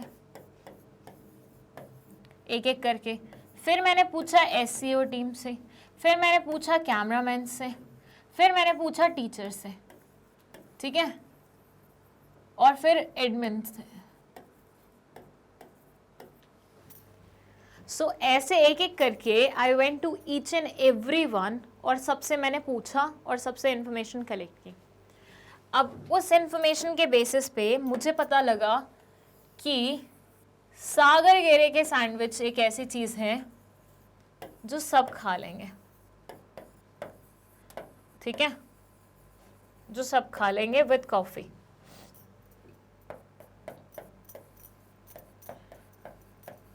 और गेम में तंबोला इज द गेम जो सब खेल लेंगे। तंबोला इज द गेम जो सब खेल लेंगे। ओके, सो मैग्नेट ब्रेन्स में मुझे देनी थी पार्टी जिसमें मेरे को खाने की आइटम लानी थी एंड गेम्स लाने थे, और मैं चाहती थी कि हर कोई पार्टिसिपेट कर सके गेम में and at the same time हर कोई खाना इंजॉय करे, ठीक है। तो मैंने एक एक करके हर एक इंसान के पास जाके उनसे पूछा आपको क्या पसंद है, क्या नहीं पसंद है, क्या चीज़ आपको चल जाएगी, क्या चीज़ आप शौक से खाते हैं, कौन सा गेम खेलना आपको पसंद है, ठीक है। और उनने जो आंसर दिया, सबने जो आंसर दिया, उसके बेसिस पे उस आंसर को, उस सारी इन्फॉर्मेशन को मैंने प्रोसेस करके ये पता लगाया कि सागर गेरे का जो सैंडविच है और उनकी जो कॉफ़ी है, ये दोनों बहुत ही सेफ चॉइस हैं जो सब खा लेंगे, सबको अच्छा लगता है। And at the same time tambola एक ऐसी गेम है जो कि सबको खेलने में मज़ा आता है और सब बहुत आराम से खेल भी सकते हैं, ठीक है। तो ये दोनों चीज़ें डिसाइड हो गई। अब मुझे एक बात बताइए, यहाँ पे मैंने इन्फॉर्मेशन कैसे कलेक्ट की? यहाँ पे इन्फॉर्मेशन मैंने कैसे कलेक्ट की? I went to each and every one, I asked them few questions, got their answers, उसको प्रोसेस किया, फिर वहाँ से एक डिसीजन मेकिंग करी, राइट? तो जब हम इंफॉर्मेशन कलेक्ट करते हैं, खुद जाके, खुद इनिशिएटिव लेके, लोगों से खुद पूछ के, इसको हम बोलते हैं प्राइमरी सोर्स। मतलब आपने पूरी की पूरी इंफॉर्मेशन खुद एफर्ट्स लाके कलेक्ट करी है। यहाँ पे आपने किसी और द्वारा प्रोवाइडेड इंफॉर्मेशन को नहीं इस्तेमाल किया, यहाँ पे आपने इंफॉर्मेशन खुद डिराइव की है। That's why it's called primary source, मतलब जहां पे आप खुद एफर्ट्स लगाते हो, खुद इंफॉर्मेशन डिराइव करते हो, खुद ही हर एक चीज की जानकारी लेने की कोशिश करते हो। तो इस पूरे इंस्टेंस में मैंने क्या किया, मैंने हर एक बंदे के पास जाके इन्फॉर्मेशन कलेक्ट की, उस इन्फॉर्मेशन के बेसिस पे मैंने उसको प्रोसेस वगैरह करके अपनी डिसीजन मेकिंग करी। सो ये क्या कहलाई जाएगी, ये कहलाई जाएगी प्राइमरी सोर्स ऑफ इंफॉर्मेशन, मतलब इंफॉर्मेशन कलेक्ट हुई है लेकिन वो कलेक्ट मैंने खुद से की है, वो मेन बात है। So they say primary sources are original materials on which other research studies are based. Primary sources क्या होते हैं, ओरिजिनल वर्क होते हैं जिनके ऊपर दूसरी स्टडीज बेस्ड होती हैं। मतलब एक बार मैंने अगर ये सारा कलेक्ट कर लिया इन्फॉर्मेशन, अब ये इन्फॉर्मेशन मैं दूसरे लोगों को भी पास ऑन कर सकती हूँ। फॉर से नेक्स्ट मंथ मेरा कोई और फ्रेंड मतलब कुलीग पार्टी देना चाहता है, तो मैं उसको ये सारी इन्फॉर्मेशन पास ऑन कर दूंगी कि देख पिछली बार ना मैंने ऐसे ऐसे एक सर्वे कंडक्ट किया था, मैंने लोगों से पूछा था, लोगों का रिप्लाई आया, ये रिप्लाई है, ये उनकी प्रेफरेंसेस है, तू देख ले। तो यही प्राइमरी इंफॉर्मेशन उनके लिए क्या हो जाएगी, सेकेंडरी इंफॉर्मेशन हो जाएगी, बिकॉज वो खुद से कलेक्ट नहीं कर रहे हैं। बट यहाँ वाले इंस्टेंस में मैंने खुद से एक एक के पास जाके इंफॉर्मेशन कलेक्ट करी है, तो ये प्राइमरी सोर्स कहलाया जाएगा। Then they say the data is collected by the investigator himself or herself for the first time. Data किसके द्वारा कलेक्ट किया जाएगा, इन्वेस्टिगेटर द्वारा खुद से कलेक्ट किया जाएगा पहली बार। Primary source report a discovery और share new information. Primary source report से आपको कोई डिस्कवरी मिलती है, मतलब अभी तक किसी को मैग्नेट ब्रेन्स में नहीं पता था कि सागर गेरे के सैंडविचेस हर कोई खा सकता है, लेकिन क्योंकि मैंने ये सर्वे कंडक्ट किया for the very first time और सारी इन्फॉर्मेशन कलेक्ट की, तो मैंने लोगों को ये पता लगवाने में मदद की, डिस्कवर करवाया कि यहाँ पे सागर गेरे के सैंडविच को पसंद किया जाता है। मुझे ऐसा लग रहा है मैं सागर गेरे की कुछ ज़्यादा ही तारीफ कर रही हूँ, वैसे अब उनके सैंडविचेस उतने अच्छे रहे नहीं है, ठीक है। तो they present first hand accounts and information relevant to an event. ये फर्स्ट हैंड इन्फॉर्मेशन प्रोवाइड करते हैं, अकाउंट्स प्रोवाइड करते हैं रेलिवेंट इवेंट के लिए, ठीक है। तो इवेंट क्या थी, पार्टी थी, पार्टी के लिए इन्फॉर्मेशन चाहिए थी, तो फर्स्ट हैंड इन्फॉर्मेशन आपको मिल गई इस पर्टिकुलर सर्वे से। They present information in its original form, not interpreted, condensed or evaluated by other writers. यहाँ पे आपको बिल्कुल ओरिजिनल फॉर्म में इंफॉर्मेशन मिलती है, यहाँ पे किसी की बायसनेस नहीं होती, मैंने डायरेक्टली कलेक्ट किया, डायरेक्टली बताया, that's it. They are usually evidence or accounts of the events, practices being researched and created by a person who directly experienced that event. ये डायरेक्ट एविडेंस होते हैं, ठीक है, ऐसे लोगों के द्वारा जो कि उस इवेंट से एसोसिएटेड होते हैं इन अ डायरेक्ट वे, ठीक है। Primary sources are the first formal appearances of results in the print और इलेक्ट्रॉनिक फॉर्मेट्स। ये फर्स्ट फॉर्मल अपीयरेंसेस होते हैं, सारे फालतू के पॉइंट्स हैं। मेन पॉइंट आपको जो समझने लायक है वो यही है कि ये फर्स्ट हैंड इन्फॉर्मेशन होती है जो इन्वेस्टिगेटर खुद कलेक्ट करता है लोगों के पास जाके, और ये सबसे ऑथेंटिक इन्फॉर्मेशन होती है, सबसे बेहतरीन भी होती है। रीजन बीइंग, अगर आपको उस इन्फॉर्मेशन में और कुछ डिटेलिंग चाहिए तो आप फट से पूछ सकते हो, because the other person is just in front of you. Like मुझे किसी से इन्फॉर्मेशन चाहिए, मैं पूछूंगी उससे कि तुझे सैंडविच पसंद है, अच्छा तू बता तेरे को सैंडविच कहाँ के पसंद है, मनोहर के पसंद है, सागर गेरे के पसंद है, या यहाँ के पसंद है, या वहाँ के पसंद है, या वहाँ के पसंद है, या वहाँ के पसंद है।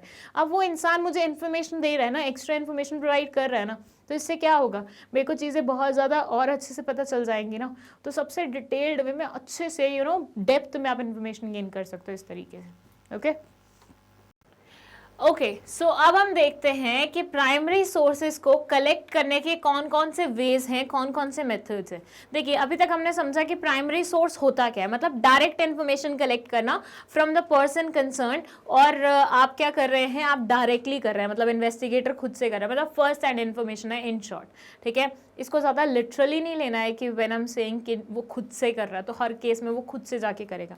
It's like first hand information, that's it, ठीक है। क्योंकि बहुत सारे यहाँ पे मेथड्स ऐसे आएंगे जिसमें वो किसी और के थ्रू भी करवा रहा है, वो भी फर्स्ट हैंड में ही माना जाएगा, वो भी प्राइमरी सोर्स में माना जाएगा। सो ज़्यादा टाइम नहीं वेस्ट करते हुए फर्स्ट पे चलते हैं, डायरेक्ट पर्सनल इन्वेस्टिगेशन। चलो इसका लेते हैं हम एग्जाम्पल बढ़िया सा, इसको डिलीट कर दे, ओके। तो ऐसे इमेजिन करो कि भाई हम हैं जम्मू एंड कश्मीर में, ठीक है। अब तो चलो बेचारे अलग अलग हो गए, बट एनीवेज जम्मू कश्मीर में हुआ कुछ ऐसे कि आपकी पायल मैम वहां पे एक न्यूज रिपोर्टर,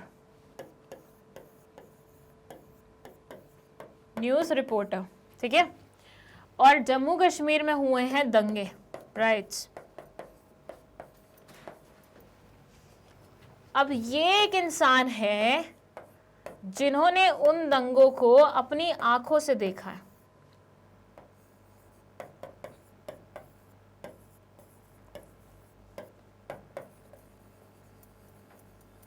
ठीक है, जिन्होंने दंगों को अपनी आंखों से देखा है। जम्मू एंड कश्मीर में हुए दंगे, मैं हूँ न्यूज़ रिपोर्टर, और ये है वो इंसान जिसने दंगों को खुद से अपनी आंखों से देखा, थोड़ी बहुत चोट भी खाई हुई थी। अब मेरे को लिखना है एक आर्टिकल न्यूज़पेपर में, किसके बारे में? दंगों के बारे में। तो अब मैं अच्छी इन्फॉर्मेशन कहाँ से कलेक्ट कर सकती हूँ? ऐसे लोगों से जो आप बीती बताएं, जिन्होंने फील की हो वो चीज़। तो मैं इस इंसान के पास गई, मैंने बोला आई नो अभी आप प्रॉब्लम में हैं, लेकिन मुझे आपसे बात करनी है, क्या आप दंगों के बारे में मुझे इन्फॉर्मेशन दे सकते हैं? अच्छा, मैंने ना बीच में जर्नलिज्म का कोर्स भी किया था, तो उसमें ना एक बुक पढ़ रही थी मैं, बहुत बढ़िया बुक थी वो जर्नलिज्म के बारे में। उसमें लिखा हुआ था कि जब आप जर्नलिस्ट बनते हैं तो ना आपको कुछ बेसिक चीज़ें भी सिखाई जाती हैं। लाइक फर्स्ट से अगर मान लीजिए किसी के घर में डेथ हुई है और आपको वो न्यूज़ रिपोर्ट करनी है, ठीक है, तो वहाँ पे आप नॉर्मल रिपोर्टर बन के नहीं जा सकते।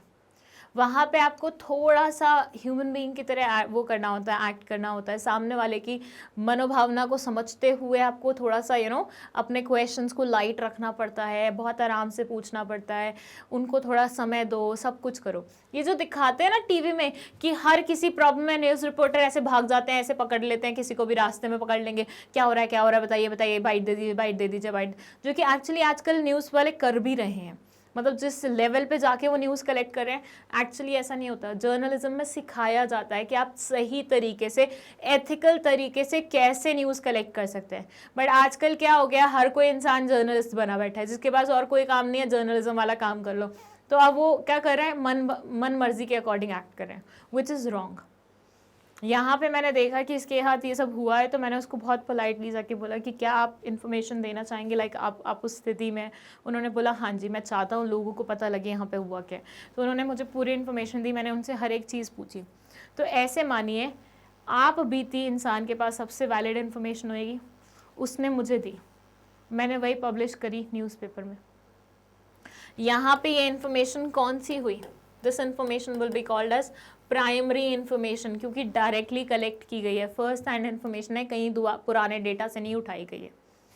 सो यहाँ ये बोलते हैं डायरेक्ट पर्सनल इन्वेस्टिगेशन है, the investigator collects the information personally from the source concern. जो भी सोर्स कंसर्न होता है उससे पर्सनली इंफॉर्मेशन ये क्या करते हैं, कलेक्ट करते हैं। सेकेंड है इनडायरेक्ट ऑरल इन्वेस्टिगेशन। अब इसमें क्या होता है, ये ऑलमोस्ट सुपर जैसे ही है, बस इसमें ये डिफरेंस आ जाता है कि यहाँ पे the investigator approaches certain sources which are connected with the information, certain sources से directly या फिर indirectly ये बातचीत करता है और उनसे information निकलवाने की कोशिश करता है। Like personal investigation में तो kind of face to face बैठ के आप information collect कर लेते हैं, लेकिन oral में आप किसी भी वे में फर्स्ट से फ़ोन करके पूछ लिया या फिर किसी और तरीके से, और ज़रूरी नहीं है वो रिस्पेक्टिव इंसान से ही वो करो, वो इंसान के कनेक्टेड जो इंसान होता है उससे भी आप इन्फॉर्मेशन ले सकते हो। ठीक है, तो डायरेक्टली या इनडायरेक्टली किसी भी वे से you are basically collecting the information. Third वाले में लोकल कॉरेस्पॉन्डेंस में आप क्या करते हो, आप कुछ लोगों को अपॉइंट करते हो, आप कुछ लोगों को अपॉइंट करते हो उस एरिया में कि जाओ तुम उस एरिया में अपॉइंटेड हो, वहां से कलेक्ट करो इन्फॉर्मेशन और मुझे लाके दो। So basically the investigator appoints local agents or correspondents in different parts of the area under investigation। जैसे वो देखिए ना, जब कोई ऐसा शो आ रहा होता है जिसमें पुलिस इन्वॉल्व होती है, तो पुलिस कोई इन्फॉर्मेशन लेके आती है अपने थाने तक, तो वो क्या बोलती है, ये मेरे सोर्स ने इन्फॉर्मेशन दी है, मेरे सोर्स ने मुझे बताया है। डिटेक्टिव्स भी ऐसे ही करते हैं, मेरे सोर्स ने बताया है। यूजुअली जो पान वाले होते हैं या फिर जो छोटी छोटी गुमटियाँ लगा के बैठे होते हैं, उन लोगों को ये अप्रोच करते हैं, उन लोगों से ये इन्फॉर्मेशन निकलवाते हैं, उनको ये सोर्स बोले होते हैं, क्योंकि वो पूरा दिन वहीं खड़े रहते हैं, वो पूरा दिन वही सब चीज़ें देखते हैं। जब वो पूरी चीज़ें वही देख रहे होते हैं तो उनसे इन्फॉर्मेशन निकलवाना और उनको सारी इन्फॉर्मेशन का पता होना बहुत ज़्यादा नॉर्मल बात होती है, बहुत ज़्यादा ईजी चीज़ होती है। तो इन्वेस्टिगेटर यहाँ पे खुद ना जाके उन लोकल एजेंट्स को हायर कर लेता है, उनको बोलता है कि तुम इन्फॉर्मेशन मुझे ला के दो, मैं तुम्हें ऐसे ऐसे पैसे दूंगा या ये तुम्हारे लिए कर दूंगा, और इस तरीके से फर्स्ट हैंड इन्फॉर्मेशन भी मिल जाती है और डायरेक्टली खुद इन्वॉल्व भी नहीं होना पड़ता। देन है मेल्ड क्वेश्चनर। यहाँ पे इन्वेस्टिगेटर एक क्वेश्चनर बनाता है, ठीक है, और वो क्वेश्चनर लोगों को मेल करता है। It can be physical mailing और इट कैन बी ईमेल, ठीक है। दोनों ही तरीके से आप क्वेश्चनर भेज रहे हो लोगों को, वो क्वेश्चनर का रिप्लाई कर रहे हैं, आपको भेज रहे हैं। जैसे मैंने आपको शायद पहले बताया हुआ है, बिजनेस स्टडीज़ में बताया हुआ है दैट बहुत सारी ऐसी साइट्स हैं जो आपको इंफॉर्मेशन देने के पैसे देती है। मुझे बहुत बार, पहले मैं इनिशियली बहुत ये सारे काम करती थी, तो पेटीएम पे आपके बैलेंस आ जाता था। कैसे आता था? वो आपसे कुछ क्वेश्चन पूछेंगे, आपको उन क्वेश्चन के आंसर करने हैं, दैट्स इट। मतलब जो आपको फील होता है, फर्स्ट से कौन सा ब्रांड आप सबसे ज़्यादा इस्तेमाल करते हो, किस ब्रांड का कौन सा प्रोडक्ट आप सबसे ज़्यादा इस्तेमाल करते हो, आप इस ब्रांड की आपको क्या लगता है चीज़ें बहुत एक्सपेंसिव है या फिर आपको लगता है ये अफोर्डेबल है, मिडिल क्लास लोगों को क्या ये खरीदने में मतलब हो जाएगा, प्रॉब्लम तो नहीं होगा। ऐसे कुछ क्वेश्चन आ जाते हैं आपके पास, आपको बस टिक लगाना होता है, आपके जो भी 4 ऑप्शन होते हैं उनमें से एक को, और बस वही सबमिट करोगे आप, वो तुम्हें पैसे दे देंगे। वो ये क्यों कर रहे हैं? क्योंकि तुम्हारे थ्रू उनको इन्फॉर्मेशन मिल रही है, तुम उन्हें इन्फॉर्मेशन देने का काम कर रहे हो, that's why they are paying you, ठीक है। तो सेम चीज़ मेल्ड क्वेश्चनर में है कि भैया तुम्हारे पास मेल आ जाएगा। अब क्या होता है, लोग बाग इतने बिजी होते हैं अपनी लाइफ में, तो वो यूजुअली करते नहीं है मेल का रिप्लाई। उनको लगता है मैं अपना टाइम क्यों रख दूँ इस चीज़ को, मेरा टाइम इतना कीमती है, मैं क्यों इसमें इनका आंसर दूँ। तो आंसर देने का आपको फिर कुछ फ़ायदा मिलना चाहिए ना, तभी तो आप आंसर दोगे, तभी वो पैसे दे के आपको अट्रैक्ट करने की कोशिश करते हैं कि भरो इस मेल को। The investigator prepares a questionnaire, यहाँ पे इन्वेस्टिगेटर एक क्वेश्चनर बनाता है, keeping in view the objective of the inquiry and sends it to the informant by post.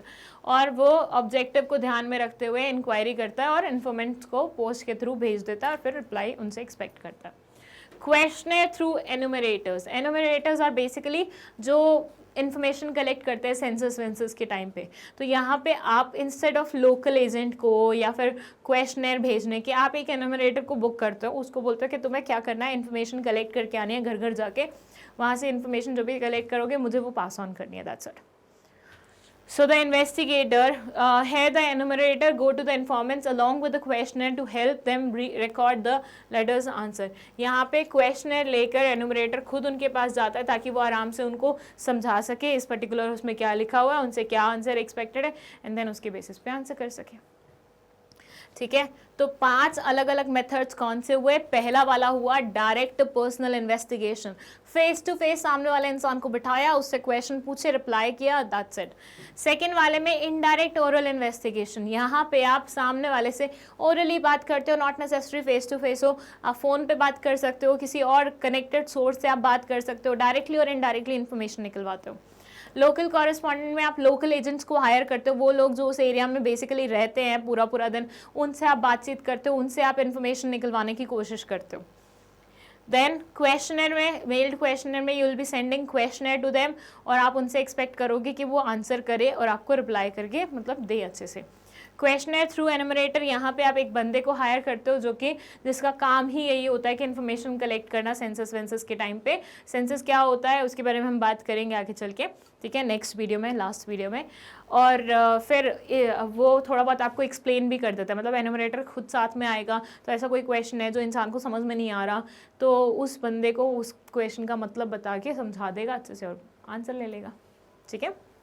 सो इस तरीके से प्राइमरी सोर्सेस हमारे यहाँ पे कंप्लीट होता है। Now let's talk about the secondary sources. Obviously secondary sources को भी हम एग्जाम्पल की मदद से ही समझेंगे, राइट। तो इसमें एक एग्जाम्पल तो आपका वो एमबी पार्टी का ही हो जाता है दोबारा से।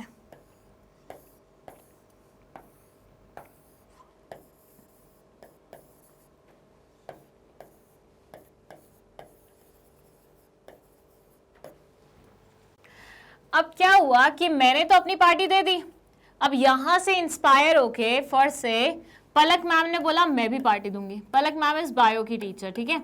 तो पलक मैम ने बोला चलो पायल मैम ने पार्टी दी है, अब तो मेरा भी बनता है पार्टी देना। क्या हुआ, मैग्नेट ब्रेन्स में मैंने पार्टी दी थी प्राइमरी सोर्स वाले एग्जाम्पल में, अब यहाँ पे पलक मैम इंस्पायर हुई कि पायल मैम ने इतनी बढ़िया पार्टी दी है, मैं भी पार्टी देना चाहती हूँ। अब जो मेहनत मैंने की थी कि एक एक इंसान के पास जाके उनकी प्रेफरेंसेस पूछी थी, क्या पलक मैम को सेम मेहनत दोबारा से करनी पड़ेगी? शी वाज लाइक यार इतना टाइम नहीं है कि मैं दोबारा से एक एक इंसान को जाके पूछूं। उनके पास बेटर वे क्या होगा कि वो मेरे पास आए डायरेक्टली और वो मुझे बोले कि पायल मैम आपने जो वो इन्फॉर्मेशन कलेक्ट की थी can you please give it to me.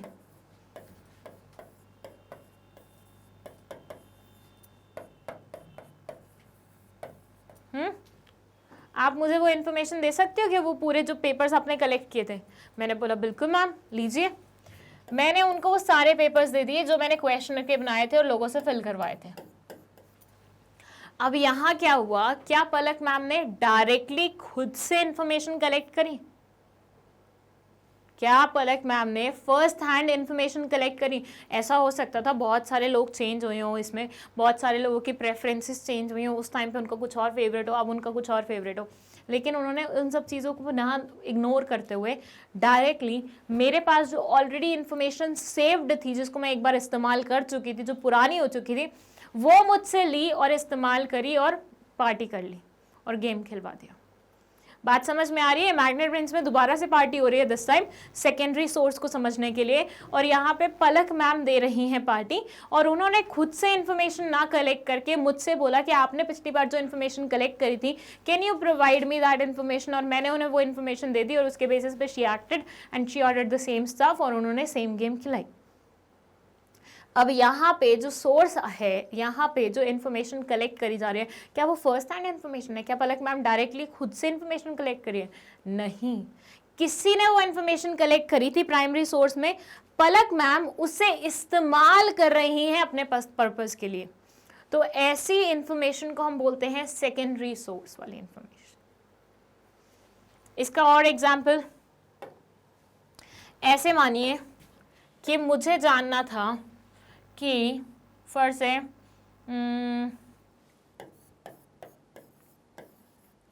India में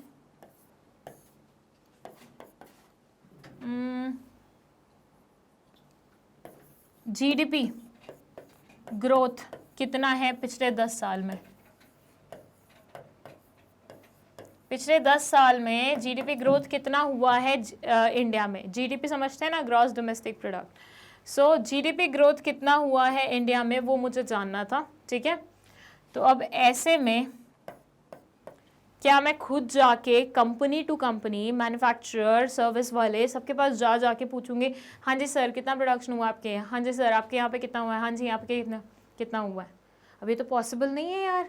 मतलब मैं हर एक ऑर्गेनाइजेशन के पास जाऊं, उनसे पूछूं इंडिया में कितनी सारी ऑर्गेनाइजेशन होंगी, कितने सारे लोगों की इनकम है, मतलब मैं किसी भी तरीके से जीडीपी कैलकुलेट करने के बारे में सोचूं, हर तरीके में मेरे बहुत सारे एफर्ट्स लगने वाले हैं, क्योंकि भाई पूरे इंडिया की बात हो रही है, पता नहीं कितने लोग, करोड़ में रहते हैं हमारे यहाँ पे लोग, तो ये तो पॉसिबल ही नहीं है। तो मैं इसके लिए क्या करूँगी कि गवर्नमेंट ने कुछ एजेंसीज बनाई हुई हैं जिनका बेसिक काम ही यही है, कैलकुलेट करना कि हमारी जीडीपी कैसे चल रही है, क्या ग्रो की या नीचे जा रही है। मैं उनके पास गई, मैंने उनके डॉक्यूमेंट्स चेक किए, and I got my reply and I got my answer. क्या हुआ यहाँ पे, मैंने जीडीपी के बारे में पता लगाना था कि जीडीपी में कितनी ग्रोथ हुई है पिछले 10 सालों में, तो एक एक के पास जाके खुद इन्फॉर्मेशन ना कलेक्ट करके व्हाट आई डिड वाज कि मैं गवर्नमेंट एजेंसी के पास गई जो भी इस रिस्पेक्टिव काम को करता है, और मैंने उन्हें बोला कि सर आप मुझे डॉक्यूमेंट्स दे दीजिए। मैंने वो सारे डॉक्यूमेंट्स स्टडी किए और मैंने पता लगा लिया कि जीडीपी की ग्रोथ तो इतनी हुई है। तो यहाँ क्या मैंने फर्स्ट हैंड इन्फॉर्मेशन कलेक्ट की है? क्या यहाँ पे मैंने डायरेक्टली इंफॉर्मेशन कलेक्ट की है जाके ऑर्गेनाइजेशन से? आंसर है नहीं, मैंने यहाँ पे डायरेक्टली इंफॉर्मेशन नहीं कलेक्ट की है। इंस्टेड मैंने यहाँ पे गवर्नमेंट एजेंसी के पास जाके उनसे पूछा, उनके पास जो इंफॉर्मेशन पहले से थी उसका इस्तेमाल किया है। तो प्राइमरी सोर्स में जैसे आप सारी इंफॉर्मेशन फर्स्ट हैंड उसमें तैयार करते हैं, मतलब वो करते हैं, फर्स्ट हैंड इंफॉर्मेशन कलेक्ट करते हैं, एक्सक्यूज मी, यहाँ पे ऐसा नहीं होता। यहाँ पे प्राइमरी सोर्स वाली इंफॉर्मेशन आगे इस्तेमाल हो रही होती है। तो यहाँ पे कोई भी फर्स्ट हैंड इंफॉर्मेशन नहीं इकट्ठी करता, यहाँ पे पुरानी वाली इंफॉर्मेशन जो रखी होती है बुक्स में, आर्टिकल्स में, वेबसाइट पे, वो सारी इंफॉर्मेशन से आप पता लगाते हैं कि क्या कैसे चल रहा है और उसे इस्तेमाल करते हो। तो सेकेंडरी जैसे कि नाम से ही समझ में आ रहा है सेकेंड वाली होगी, बिल्कुल वैसे ही रहती है। जैसे सेकेंडरी इन्फॉर्मेशन में इन्फॉर्मेशन अबाउट प्राइमरी और original information which usually has been modified, selected or rearranged for a specific purpose or audience. Secondary sources, one was created by someone who did not have first-hand experience or did not participate in the event situations being researched. Secondary sources describe, analyze, interpret, evaluate, comment on and discuss the evidence given by primary sources. Primary sources से जो information आती है उसे evaluate करना, analyze करना, interpret करना, comment करना उसके ऊपर, ये सारा सेकेंडरी सोर्स में आ जाता है. देन इसमें ये बोलते हैं, इसके भी बहुत अलग अलग मेथड्स होते हैं. वन इज कॉल्ड पब्लिश, ना one is called unpublish. Publish का मतलब है जो बकायदा पब्लिक अरेना में है, मतलब ऐसे इन्फॉर्मेशन जो ऑलरेडी पब्लिश हो गई है, लोगों के पास है, आम जनता के पास है. जैसे न्यूज़पेपर की इन्फॉर्मेशन वो पब्लिश होती है हर दिन लोगों के पास जाती है. उसके अलावा एक इन्फॉर्मेशन होती है जो अनपब्लिश्ड होती है, जो कलेक्ट तो की गई लेकिन वो पब्लिक अरेना में नहीं आई, जो कलेक्ट तो की गई लेकिन उसको हम बाकायदा तौर से लोगों के सामने नहीं लाए, हमने पब्लिश करके उनको नहीं दिखाई. ठीक है, तो पब्लिश में ये बोलते हैं government publications, international publications, reports of commission and committees, publication of research institute magazines, reports of trade associations, publications of personal investigation. ये सारी की सारी चीज़ें पब्लिकेशंस में आ जाती है क्योंकि ये बाकायदा पब्लिश करके लोगों को दी जाती है कि इस्तेमाल करो इसका. अनपब्लिश्ड में आती है not published but available in office records like some research work. किसी ने मान लीजिए कुछ रिसर्च किया होगा, बीच में छोड़ दिया, या फिर रिसर्च करके उसको हुआ कि नहीं ये कोई ज़्यादा इंटरेस्टिंग मैटर नहीं है तो leave it like that only. तो ऐसे सिनेरियो में रिसर्च तो हुआ था ना, वो पब्लिश नहीं हो पाया, वो लोगों के सामने नहीं आ पाया, लेकिन है तो ऑफिस रिकॉर्ड्स में अभी भी, तो बस वही वाली इंफॉर्मेशन अनपब्लिश्ड कहलाई जाती है. ठीक है, तो दो मेथड्स, पब्लिश्ड, अनपब्लिश्ड. आया इतना समझ में? तो सेकेंडरी में बस इतना ही था कि पहले तो बता दिया कि होता क्या है, देन उसके बाद दो तरीके कैसे हम इसे अरेंज कर सकते हैं. ना हमारा बचता है last source, that is tertiary. अब ये वाला आपने स्टैट्स में नहीं पढ़ा होगा क्योंकि स्टैट्स में सिर्फ प्राइमरी और सेकेंडरी पढ़ाए जाते हैं, तो ये थोड़ा आपके लिए नया हो जाएगा. ठीक है, ये क्या बोलता है, लेट्स सी. टर्शरी सोर्स को समझने के लिए अगर मैं आपको एग्जाम्पल दूं, आपने ऐसी रेफरेंस बुक्स देखी हैं जिसमें पूरे चैप्टर जिस्ट में दिए होते हैं, बिल्कुल समरी दी होती है, मतलब बहुत बड़ा चैप्टर है उसको एक पेज में कन्वर्ट किया होगा, बिल्कुल एकदम समराइज करने के लिए, क्रिस्प फॉर्मेट में लाने के लिए. अब वो दे दिया, पर क्या वो पूरी जानकारी होती है उस चीज से रिलेटेड? आंसर है नहीं. अगर आपको पूरी जानकारी चाहिए तो वो नीचे कुछ लिंक्स दे देते हैं कि या तो ये बुक पढ़ लो, या ये बुक पढ़ लो, ये लिंक देख लो, ये लिंक देख लो, आपको सारी जानकारी मिल जाएगी. यहाँ हम आपको सिर्फ एक ओवरव्यू दे रहे हैं, मतलब आपको एक पिक्चर दिखा रहे हैं ऊपर से. अगर आपको एक्चुअली पिक्चर देखनी है, इट्स लाइक ट्रेलर. फिल्म का ट्रेलर होता है ना, जैसे कि आप पहले वो देखते हो, फिर आपको इंटरेस्ट बैठता है उसमें, फिर आप मूवी देखते हो, बिल्कुल ऐसा ही होता है टर्शरी सोर्स. ये आपको जिस्ट देता है, मतलब हल्का फुल्का ऊपर से बता देगा क्या है कैसे है, और ये कंप्लीटली बेस्ड होता है प्राइमरी और सेकेंडरी सोर्स पे. प्राइमरी और सेकेंडरी सोर्स से जो इन्फॉर्मेशन आप कलेक्ट करते हो ना, वही आप इस्तेमाल करते हो टर्शरी वाले में. They say information which is a distillation and collection of primary and secondary sources not considered to be acceptable material on which to base academic research. Academic research के लिए इसे कभी भी एक्सेप्टेबल कंसिडर नहीं किया जाता है, उसके लिए सिर्फ प्राइमरी या सेकेंडरी सोर्स ही कंसिडर किया जाता है. Are usually not credited to a particular author. किसी एक पर्टिकुलर ऑथर से क्रेडिट, मतलब किसी एक पर्टिकुलर ऑथर को इसका क्रेडिट नहीं मिलता है, because it's kind of a combination of so many people. और ये आप एकदम उसको समराइज फॉर्मेट में कन्वर्ट करने के लिए थोड़ा बहुत इंटरप्रेट भी कर रहे हो, ऊपर नीचे भी कर रहे हो चीज़ें, तो वहाँ पे आपको देखना पड़ेगा. Are intended only to provide an overview of what the topic includes. इनका मेन मोटिव सिर्फ ओवरव्यू प्रोवाइड करने का होता है, सिर्फ ऊपर की पिक्चर दिखाने का होता है कि इस टॉपिक में एग्जैक्टली छिपा क्या है. इट्स बेसिक टर्मिनोलॉजी, उस टॉपिक से रिलेटेड जो टर्मिनोलॉजी है वो, and often references for further reading. और ये आपको बेसिकली आगे रीड करने के लिए बोलते हैं कि भैया देखो ये तो हमने आपको ओवरव्यू दे दिया है, अगर आपको डिटेल में रीड करना है ये लिंक है, इस पर जाके रीड कर लो. और यूजुअली जो इस वे में ये बताते हैं आपका थोड़ा इंटरेस्ट बैठ ही जाता है. जैसे कई बार मूवी का नाम सुन के, या उसमें किसने एक्टिंग की होगी, या कास्टिंग कौन है, किन किन लोगों की है, उसके बेसिस पे हम डिसाइड कर लेते हैं ये मूवी नहीं देखनी। जैसे फॉर से वरुण धवन का नाम आता है किसी मूवी में, तो मुझे ऐसा लगता है यार ये मूवी तो बकवास होगी, मतलब क्योंकि वो हर एक चीज़ में ना फन एलिमेंट ऐड कर देता है। आई डोंट थिंक सो उसने आज तक एक भी सीरियस मूवी बनाई है, और बनाई भी है तो मेरे को नहीं लगता वो चली है।